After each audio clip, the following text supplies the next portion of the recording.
apparently. Hey, what's up, guys? I don't know, I've never used YouTube Live before. Somebody just mentioned it today while I was doing a quick Periscope, and I figured I'd give it a try. So it might look like crap, it might have frame rate issues, the audio might suck. I honestly don't know. You guys will just have to let me know how this works out. It is bitching at me an awful lot about there not being enough network bandwidth, but I'm gonna roll with it anyways. So I just spent the first half of my day over at Greg's house, and I was helping him build rat traps because he has a rat infestation and they're literally like eating his house to pieces. So I figured that I would help him out because that's what friends do, and he's helped me out on several occasions. So, and we watched a couple episodes of Naked and Afraid, solid show. Also Kicking and Screaming, another survival show that just came on. That was pretty cool. Let's see. Yeah, everybody's saying it looks like trash. It looks like trash. I'm sorry, guys. Hopefully it's still good enough that you can choke it down, so to speak, digitally. So for those of you that don't know, I'm leaving on the 23rd, I believe. Either 23rd or 24th. I got to go check my calendar. I'm heading towards Chicago to the Midwest Rep Rap Festival. Hopefully some of you guys will be there. Should be a lot of fun. And while I'm there, I'm going to be visiting with the guys from See Me CNC and a whole bunch of other guys. Joel's going to be there, the 3D printing nerd, Printed Solid. Actually, just about everybody. Joseph Prusa will be there, the guy, the creator of the Prusa i3. Really fantastic printer. So I'm looking forward to that.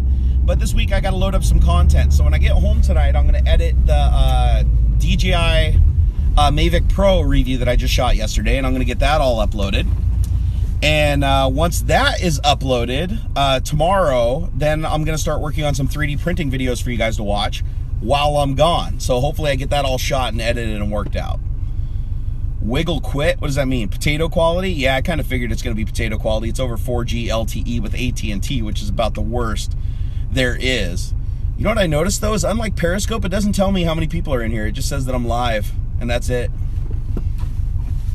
Chat is blowing up, though. Don't die in a car crash? Don't worry, I'm not going to die in a car crash. I'm driving a Subaru WRX STI. If I get in a car crash, whoever I crash into or crashes into me, they're going to be the ones that die, not me. This car is safe. At least that's what I tell myself every time I get into it. So, hopefully you guys have been enjoying the content that I've been releasing for the channel lately. It seems like the channel's been spiking back up in viewers and subscribers and all that. So I guess what it comes down to is you just got to actually make videos.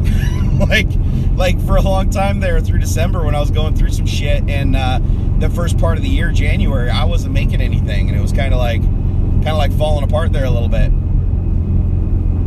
Okay, somebody said penis. That's how you know you're on YouTube.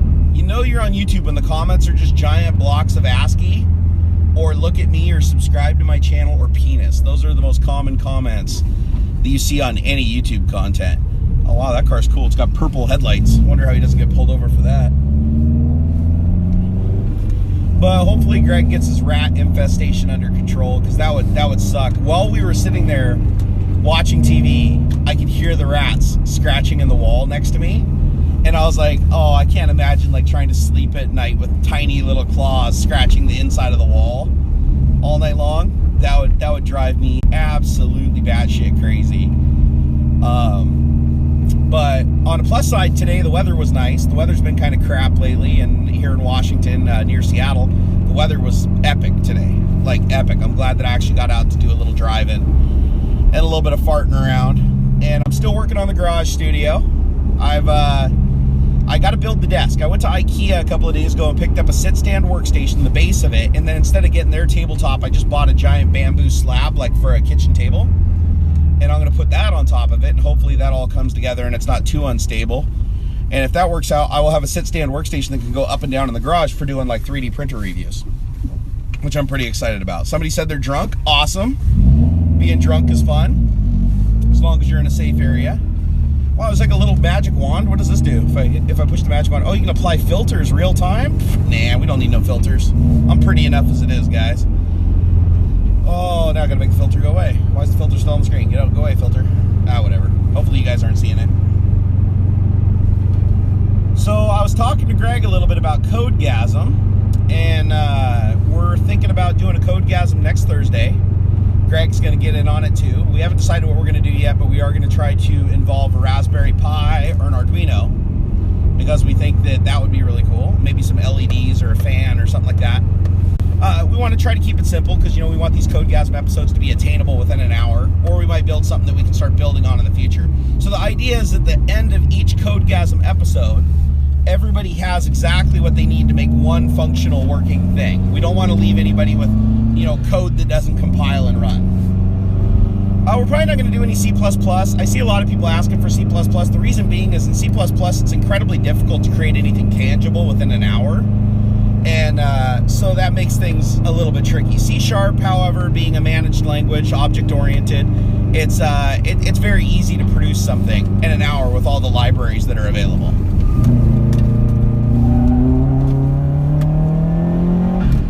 Freeway. So yeah, we'll probably stick to C#. She got a little loose back there. I don't know if you guys saw that or not. Merging on in. On in. Coming in, guys.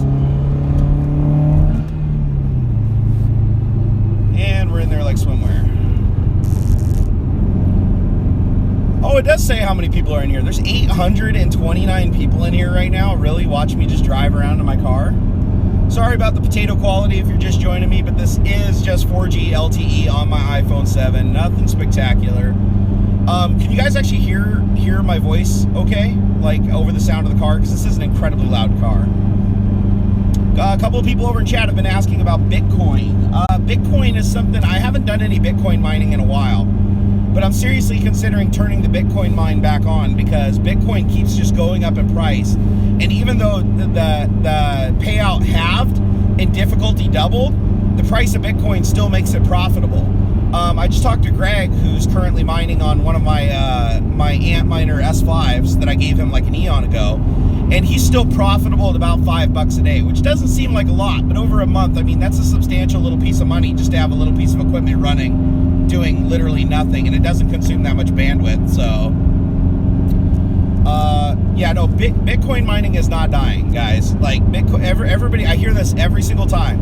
Anytime there's a split coming up or something, everybody's like, Bitcoin's gonna die, it's gonna die, and then what it does a little tiny down tick, and then boom, it like doubles overnight. You know how many times I kicked myself in the ass for not just buying like, you know, $50,000 in Bitcoin, just putting all my eggs in one basket like right before a split? Because literally every time it splits, right after it splits, it ends up doubling in value. And it just keeps happening. Now, granted, it's a risk. There's going to be that one time that it doesn't happen, and that's why I don't do it. But honestly, I still kick myself in the ass. Brandon, my car is a 2005 Subaru WRX STI with 76,000 original miles. It's got a Cobb Stage 2 tune, cold air intake, NVIDIA V3 divorced wastegate downpipe, Blitz Nurspec R catless exhaust, and a 3-inch custom up pipe. It's sitting on solid motor mounts. Everything's polyurethane except for the dog bone, which is aluminum. And it's an awesome car. I love it. It drips oil out of both valve covers and the paint's coming off. And there's mold like growing out of the door handles and stuff because I never wash it. But this is a rally car. This isn't a show car. This car is designed to be taken out and abused. And that's why I don't try to keep it nice. Because whenever you try to keep a car nice, then you're like, I don't want to take it down that muddy road. I don't want to take it to that rally cross. And I don't want to be like that. I want to beat on this car. I seriously just get cut off by a BRZ. Oh my God. Pathetic. Come on, dude. Give it the gas. Wow, there's 1,000 people in here now. Holy crap. Was not expecting this. Well, I guess I'm not going to be streaming on Periscope anymore. I usually do Periscope. I get like 150 people. This is cool. I love how people keep joining like right after I say what car I have. Everybody in the chat, answer everybody else's questions if it's stuff I've already talked about. But right now I'm heading home from Renton, Washington. So I'm on 520. So if you happen to be sitting in the passenger seat watching something, you know, hey, let me know. So because I'm leaving so soon to head to Chicago, to the Maker Faire, I have to hit the ground running hard. So I took the day off today to hang out with my friend Greg, like I was telling you guys earlier, unless you just joined me. And now I'm going to spend the second half of my day when I get home. I'm going to have some dinner, and I'm going to go edit the DJI Mavic Pro review video. which will be out tomorrow, and I'm going to get a 3D printer rolling on a project that I think you guys are going to enjoy. It's like, if you guys are into handheld gaming, you'll probably like it. So that should hopefully be fun. As far as the Twitch live streaming stuff, a lot of people didn't understand why after PDX Land I stopped streaming on Twitch as much, or if at all. And I've just been so heads down focused on getting my garage squared away, my room squared away, getting videos shot and uploaded to the channel. I want to upload no less than 3 videos a week every week. And in that process, the live streaming kind of got lost. But the flip side of that is it's always been in the back of my mind. I am actually working on some scripting stuff for OBS, which those will probably be Codegasm videos also. And once I get all that set up, then I'm going to set up my schedule. I want to make sure that when I do it, I can adhere to the schedule. I want to basically be like 2 times a week for like 2-hour sessions. I want to have a live stream, and I want to have it nice and planned out so people can come and join me. I want it to be fun. I want to have Discord so some people can come over on Discord and chat live on the stream with me. I want to do a lot of stuff. Do I like the Nintendo Switch? Oh, hell yes, I love the Nintendo Switch. Not that it's not without problems. It does have some fairly severe issues. One thing I've noticed is the controllers, if you take them off and put them on like a billion times, like my son has, they start actually getting loose on the edge of the console. Like they'll actually twist in and out, which kind of sucks. It's kind of a build quality issue. They should have made the rails on both the Joy-Cons and the main unit metal, so that they didn't wear and develop any kind of slop. So that I didn't like. Yes, that is a wing on my car, and believe it or not, that's factory. That's not an added wing. That's just this car comes with a giant wing. But the Nintendo Switch has that, and then the biggest problem that I have with the Nintendo Switch is the kickstand, when you put it on the table, obscures the power outlet. You cannot charge it while you're using it. How stupid is that? That is a really dumb design, and it drives me absolute batshit crazy. So one of the things I'm 3D printing, I might as well tell you right now, is a stand for it, so that I can basically hook it up to a USB battery pack and have it, charging while I'm playing it. Because I think that was just a really bad oversight from Nintendo, because that basically means you can play it for a couple of hours on a table, but then you have to pick it up and handhold it and play it while you're charging it, which that's just a stupid scenario. All they had to do was put the charging port on the top instead of the bottom, and it would have solved this problem entirely. But they didn't. Dab? How do you dab while you're driving? Is it like, I guess you can dab while you're driving. There you go. There you go. Have I satisfied the dab gods? Are the dab gods now pleased with me? Also, I can't talk about it any further than this, but tomorrow I have my first casting for an actual TV show. A TV show contacted me, or I should say the producers of a TV show contacted me and said that they think I might be a good fit for what they're doing. So they put me through an initial interview. They liked me. So now tomorrow I'm doing the actual casting call with a producer. Can't tell you what show, can't tell you the timeline or anything like that, but and it's not anything that's guaranteed. If they don't like the casting call, they probably won't go with me. But it's just cool to be considered for a TV show that's on a very popular network. I can't even tell you what network it's on, but a very popular network. So that might be a fun thing in my life. Lots of stuff going on, but lately I've been feeling a lot better, as you guys I'm sure can tell. So I'm still struggling with some sleep issues, even though I got the bed. The bed helped a lot. I'm a lot more comfortable sleeping, but I've definitely still got sleep apnea, and I mean, it's bad sleep apnea. Like, I wake up gasping for air, sleep apnea, and it's been going on forever. But it's been getting worse as I've gotten bigger and gained weight. Especially when I lose weight and gain it back really quick, it gets way worse. So I'm gonna go talk to a sleep doctor when I get back from Chicago, and they're probably going to have another sleep study done. That's where they put a bunch of little electrodes all over your head and make you sleep in a bed in their little room. And once I do that, they're probably going to issue me another CPAP, which is a continuous airway pressure. CPAP, continuous pressure airway pump or something. I don't know. You guys can figure it out. I forgot what the acronym is, because I don't have my old one anymore. And once they get that dialed in, that's going to improve my sleep a lot. And I will tell you guys right now, when I have a good night's sleep, I am unstoppable. When I have a bad night's sleep, which is most nights, I struggle. And so sleep is the number one goal. My secondary goal, of course, is to talk to my doctor and a nutritionist about finding a way to lose weight and get in shape that works with me and how I operate. Soliciting that kind of advice from the internet, unfortunately, didn't work for any long-term solution. So now I'm going to actually seek professional help. And if they tell me, hey, gastric bypass is the way to go, I'm going to do it. But I have a feeling that my doctor is just going to recommend that I work with a nutritionist. Because, you know, even though I'm 300 pounds, I'm still really active and really mobile for my size. So I don't think the lap band's going to be considered at this point, but it may down the road. But I'm at the place now where it's like, you know what, I'm just going to work with doctors and professionals to get these problems solved, because it's way too stressful when you're getting pulled in a billion different directions by people on the internet. And I know you guys have great intentions. Don't get me wrong. I know that you guys just have my best intentions at heart. And, you know, things that work for you, I know you think they'd work for me. And some of them may very well actually do it. But look at it from my perspective.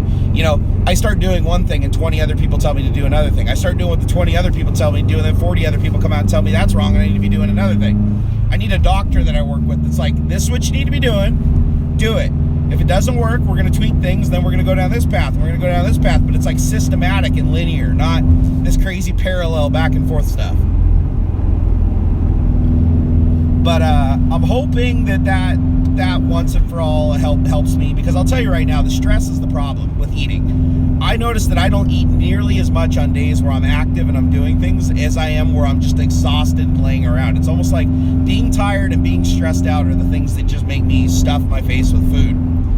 And most of the time it's not even because I'm hungry. It's just because, you know, that's the craving you get. Do Dr. Phil? No, I'm not going to. It's nothing like that, guys. I'm not going on Dr. Phil or anything like that. My family life and everything is perfectly strong and happy. And other than being worn out and having some tough times with depression every now and again, I don't think I'm anywhere near Dr. Phil problems yet. Technically speaking, I don't think anybody's ever near Dr. Phil problems, because if you go on Dr. Phil, you're participating in a social experiment that isn't really meant to help you. It's meant to entertain other people. Let's be honest. But one person that helped me a lot was John Gloud, Obese to Beast, if you want to go look him up on YouTube. Super inspirational kid. He's lost more weight than most people have ever gained in their life. And he's kept it off, and he's like an expert. And to his credit, he helped me lose 30 pounds relatively rapidly. And it was my fault for gaining it back. You know, it's like his tactics did actually work well.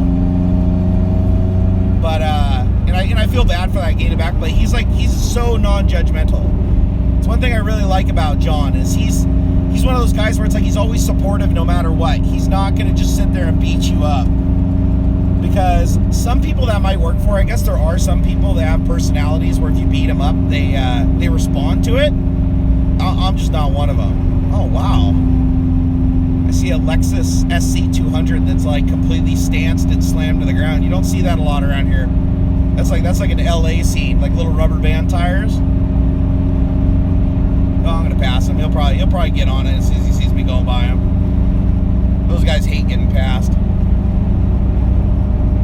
Oh, thank you so much for the donation. I appreciate it. I apologize if you guys donate during the stream. I will go back and look at them when I get home, but of course I can't see them all while I'm driving and be a safe driver. So I hope you guys can understand that. Everything that you donate supports the channel and supports what I do, and I thank you for it. And one of the things I want to talk to you guys about is Greg, my friend. We were talking about doing some Codegasms together. And we don't know if we're going to break it off to another channel at some point or what the deal is, but enough of you guys have said you like Codegasm, and Greg was my old coding buddy from back at Microsoft. We've programmed many of things together, and we even formed Opulent Studios again. Thank you, IIAC? I probably just butchered that. But Greg and I programmed so many things when we were at Microsoft together, and we had an amazing time. And we founded Opulent Studios and created Angry Sharks on the Windows Phone, which was a top 24 title on the phone for 3 months. But that's not saying much because the phone was a piece of shit and only got like 1% of the market share. But, somebody asked if this uses a lot of data. Yeah, it does. But honestly, I have a pretty big data plan. And if it goes over, I'm not too worried about it. This is, it's worth it to be able to stay awake and stay alert when I'm driving and entertain all you guys, hopefully, and let you know what's going on behind the scenes. Oh, no, well, you could say top 25, but it was top 24 because it was the 24th place. That's the only reason I said it was top 24. But anyways, we did so much coding together. He said that he would love to start coding again with me. Not necessarily for professional stuff, but just for hobby stuff. And I had mentioned that the Codegasm thing is something that I do that entertains you guys, and it's just the whole premise of the show is to create something in an hour so that people that don't know how to program computers can just, bam, get up and running and make their first program. Because I find that that's how you hook somebody into software development. That's how you get people really interested in software development, is you show them that it's not nearly as hard as they think it is. Not to say it can't get incredibly complex depending on what you're doing, but the cost of entry into development is free. I mean, Visual Studio, there's a free version of it. A Xamarin, it's free. There's so many free compilers for different languages. C# and Java, very easy languages for people to wrap their head around and use the first time out. So I highly, highly recommend stuff like that. And people get so scared away by the difficulty of programming, and it's honestly not difficult. The way, if you go back and watch my old Codegasm episodes, just do a search for #Codegasm, one word. You'll see that, you know, in an hour we write programs like Drunken PC. We write a program that reads your WMI specs to you so that you can like know how much memory you have or if your CPU's getting overloaded. And the programs are all uploaded to GitHub. They're very little bits of code with slight tweaking and modifications. You can make the programs do incredibly different things. I even show you how to make your own web browser. Well, more or less. It's basically Internet Explorer, but it's your own version of it. And I see the comments from people when they're like, wow, I never realized that coding was this easy. I always just assumed it was super duper hard and that you had to go to school to learn how to do it. And the truth is you don't need to go to school to learn how to do it. I dropped out of high school and got my GED when I was 17 years old. And beyond that, I have no other formal education. Everything I learned about programming was just from friends and code snippets. That was it. And just studying code, opening up other people's projects on open source repositories, getting source code from friends, all the way leading up to my Microsoft career. All I did was just look at code, and you dissect it, you look through, you run little bits of it, you set things called breakpoints that you learn about, where you can run to the breakpoint and then walk one line of code at a time and see exactly what each line of code is doing, and study it, and then you can start to understand how APIs work without any kind of documentation. And when I say API, I mean like functions, like little code snippets, entries into code. And you can figure it all out on your own. And that's what makes it really cool. And it becomes an addictive thing. It's very much addictive. Do a poll. I can do a little poll.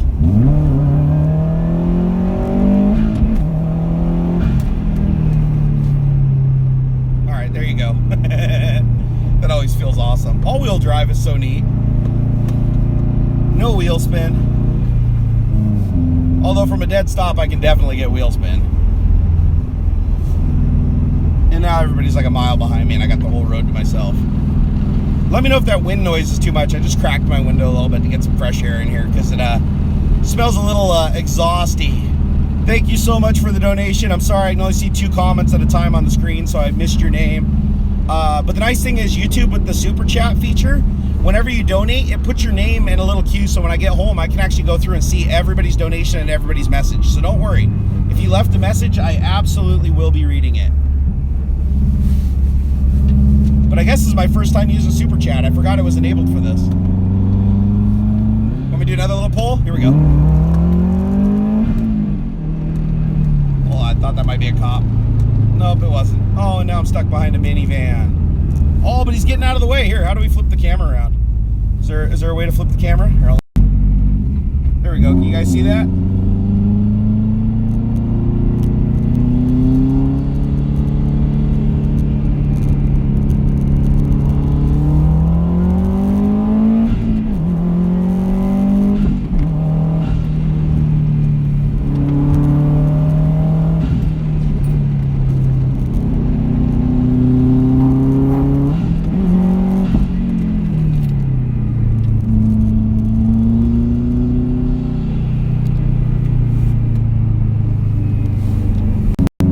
My favorite roads.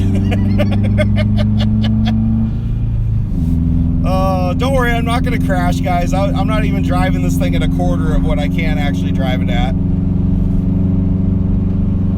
I've owned this car for so long. I've learned how to drive it on-road. I've learned how to drive it off-road. I know every little thing about this car. Would I just jump in somebody else's car and drive like that? No way. It's only because I know this car. It's an STI. Whoa, somebody donated 50 bucks? Holy shit, I am sorry I did not see your name, but thank you so much. I will see your message when I get home.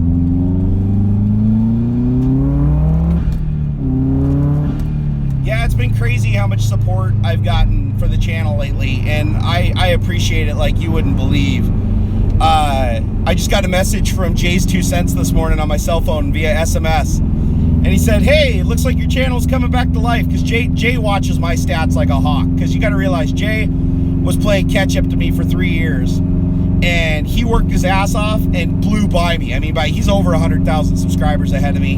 His viewership was double what mine was like a month ago. Rightfully so, too. The guy is amazing. He works so freaking hard.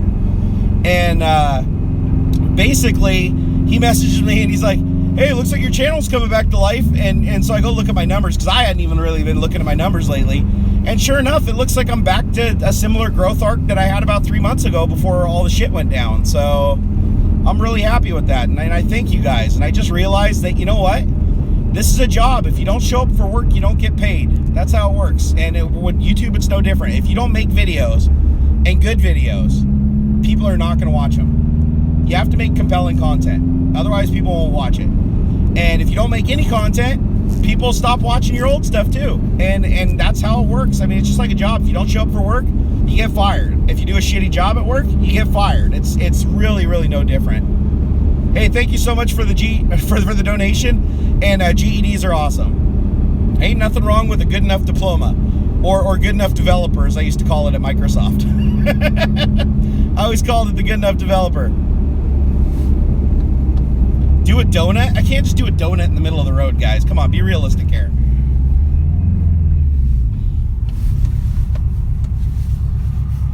We can probably get her a little bit sideways.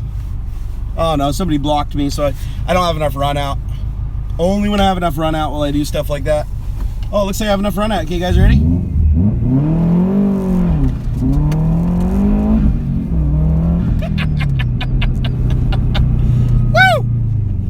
Oh, the smell of burning rubber. I'm sure I laid a patch back there. Hey, thanks, Matt. Woo, sing a song? What kind of song? Twinkle, twinkle, little star, how I wonder what you are. Up above the world so high, like a giant pizza pie. Sorry, guys, I'm hungry. I haven't had dinner yet. Oh, yeah, back there I dumped the clutch to break traction, and so now the clutch has got a little bit of that musky smell to it. Thank you again for the donation. We all love you, Jerry. Thank you so much. I'm pretty sure not everybody loves me, but I'm glad that enough people do that it makes this absolutely worthwhile. And I'm still finalizing the S-Corp stuff, which just reminded me when I get home I better fill out the documentation. My lawyer's probably ready to kill me. He's been waiting for it for a while now. Oh yeah, this thing, the cool thing about this car is with the solid motor mounts, the STI, and the stage 2 clutch, this thing will do burnouts on dry pavement all day long. Like, no problem. I do at least one 4-wheel burnout on pavement every time I drive this car, and I haven't had a problem. Now granted, the new clutch probably only has like 20,000 on it. Probably 30,000 miles. But so far it's showing no signs of wear, and I am not gentle on it, guys. Hey, thanks, Craig. I appreciate it. Again, everybody donating, I can't read your messages while I'm driving, but I absolutely will read them when I get home. Super Chat actually puts them in a little box with the broadcast, so I can go home and actually read all those messages after the fact. Let's see, is this guy actually... Oh, here we go. Oh no, you guys think I can take a Volvo SC90? I don't know. Pulling up the line next to this Volvo SC90. You guys want to see out the front window? Here, hold on. All right, here we go. Come on, Volvo. You think you got me, Volvo? Volvo, come on. Turn green. Turn green. Turn green. Oh, that's a weird light. And we're off. Oh, pathetic. Oh, that light flywheel, you have to let the clutch out at just the right moment. You have to let the clutch out at just the right moment, otherwise it won't grab. And you lose all that inertia. You gotta have enough boost to overcome the light flywheel. Drop that shit. No, I love WRXs and STIs, dude. They sound so good. There is nothing, well, actually, I won't say nothing. There's a lot of things that sound better than a flat four, but flat fours just have that gurgly noise. And never ever put equal length headers on them, guys. Please, that is sacrilege to put equal length headers on an STI. Don't do it, because it kills that blurb. And I like that burble noise. Say, is anybody around? Nope.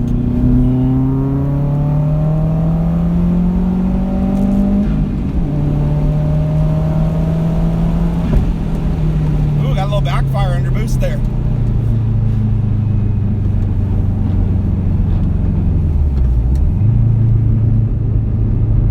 Well, I'm getting a little rub on something over here. I don't know if you guys could hear that.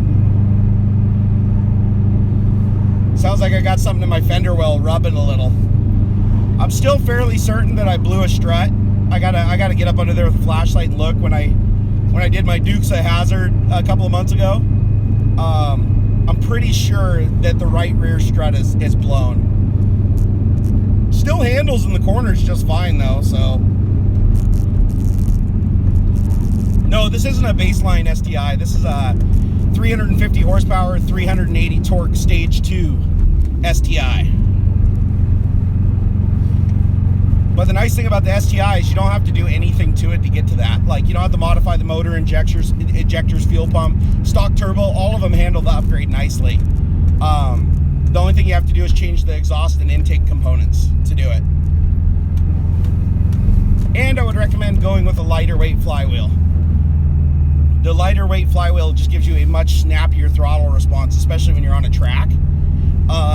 I don't think it helps you very much in the dirt. Like some of the rallycross stuff I've done, I kind of feel like if I had a heavier flywheel, I'd be able to carry a little bit more torque through the shifts between first and second, just from the weight of the flywheel. Start swerving. I love how everything escalates in the comments. It's like, go fast, punch it, go faster, hit a tree, run a stump, flip it over, hope your car explodes. Oh, I see the popo. All right, the popo's gone now. So much popo. They see me rolling. I like how somebody's like, Skyline. No, I couldn't afford a Skyline. I'm not gonna lie, guys. I make good money. As far as most people are concerned, I make pretty good money at YouTube, but I don't make anywhere near what I made when I worked at Microsoft as a software developer. And I'll tell you right now, I'm just now getting into the point where I'll be able to pay some into my 401k and so I have a retirement someday. I would not recommend YouTube as a primary business to anybody. Like, and that doesn't mean don't make content. I'm just saying don't make YouTube the center of that content, because YouTube changes rules all the time, screws with your subscriber base, changes how ads are served, changes the model to dramatically affect how much money you can make each month. What I'm saying is, if you get into this business, make sure that you have alternate revenue sources, whether it be through like affiliate links and, you know, having people use your links to buy products to give yourself a little bit, or having, you know, great guys like you that donate to me when I do live streams and stuff like that, or buy me a cup of coffee and stuff like that. All that little stuff adds up and helps and makes it possible for me to have a good living and give to my family. That's the thing, is I could never do this forever unless I make enough money to do that. Sure, I could do it for a year, I could do it for a 2 year, but otherwise I would need a day job. But if you do it right, you incorporate as a business, you get the right people involved, and you're not afraid to spend money and take some risks, you can actually do pretty well online. But what it comes down to is you have to make content and things that people want to watch. You know, you can't just make any videos you want and expect people to watch them. That's how I learned, you know, when I first started doing this. It definitely takes some research. It definitely gets to you. You have to know your audience. I've screwed up so many times where I flip-flopped on on content and made videos that I normally wouldn't have made, and my whole audience is like, huh? And coming from me, that's pretty hard for me to do because I already have a pretty diverse audience to begin with.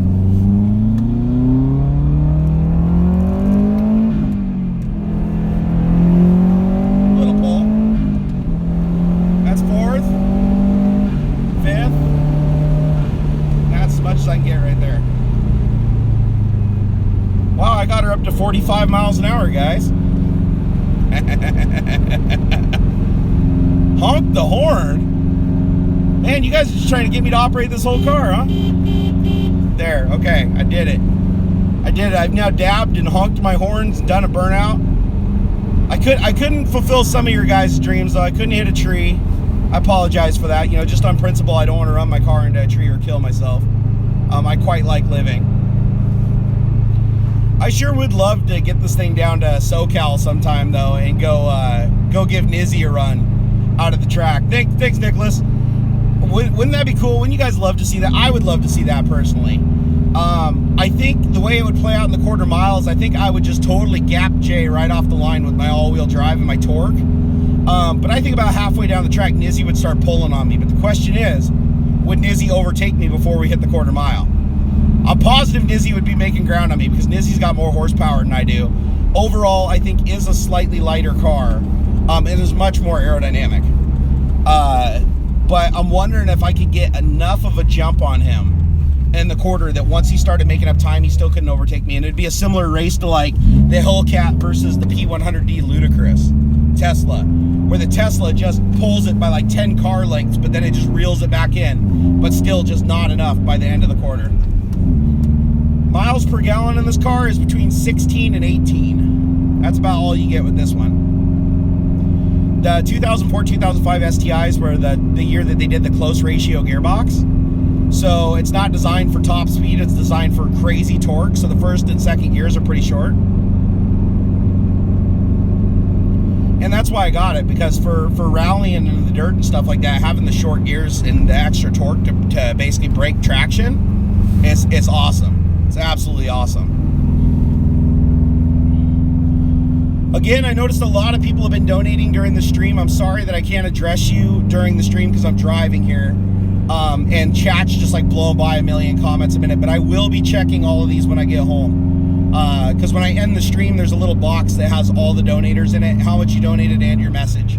So I will go through and read them. I can't show my tits because I'm driving. I got to keep a hand on the wheel, and so I have insufficient hands to undo all this and show my tits here on YouTube. Because that's apparently, whenever there's a live stream, that's what people ask for. Oh, getting a little tired. No time for tired, though. I got a lot of work to do tonight. Plus, I got to dust off and fire up a 3D printer. I haven't done 3D printing in a while, so I'm pretty excited about that. Do a kickflip? How do you do a kickflip in a car, bro? I don't even know how to address that. I really don't. Hey, thank you so much. I appreciate it. I need to figure out what time I'm going to be at the airport, but if you guys watch my Twitter, if you guys don't follow me on Twitter, it's at Barnacules. That's my most active social network where I'm always talking 24/7. Some people might even claim that I have an addiction, which probably isn't too far from the truth. And over on Twitter, I'll let you guys know where I'm going to be throughout the Chicago trip. So which airports. I'm going to be in Detroit for one of my layovers. I'm going to be in Michigan for one of my layovers. So I will let you guys know where I'm going to be and what time. And if you guys happen to be in those airports, hey, we'll hang out and grab a drink or something during the layovers. And if you guys are going to be at the Midwest Rep Rap Festival, oh yeah, I totally want to do a meetup there. There's going to be so many people there. So just keep an eye over on Twitter. I'll let people know where I'm going, how long I'm going to be there, and all that stuff, so you guys know what's going on. So just make sure that you're following at Barnacules. And if you guys want to see pictures behind the scenes of the videos and everything that I do, and all the little neat random things, like today building the rat traps over at my friend's house, just hit up Barnacules on Instagram, and you will have all that awesomeness. All right, guys. Well, I'm just about home. I'm gonna go in and kiss the wife, hug the kid, and get some dinner, and then I'll go up and I'll start reading through all the comments. So I really appreciate all the support, guys. You're awesome. It's pretty obvious that live streaming like this from my phone on YouTube seems to be the most effective, so I'm gonna keep on doing this for you guys. And hope you all have a wonderful, wonderful evening. And I love each and every one of you, regardless of your harsh criticisms or your support, you guys all make it possible for me to do this for a living, and I appreciate it, and I am forever grateful. All right, love you guys. Take it easy, and until next time.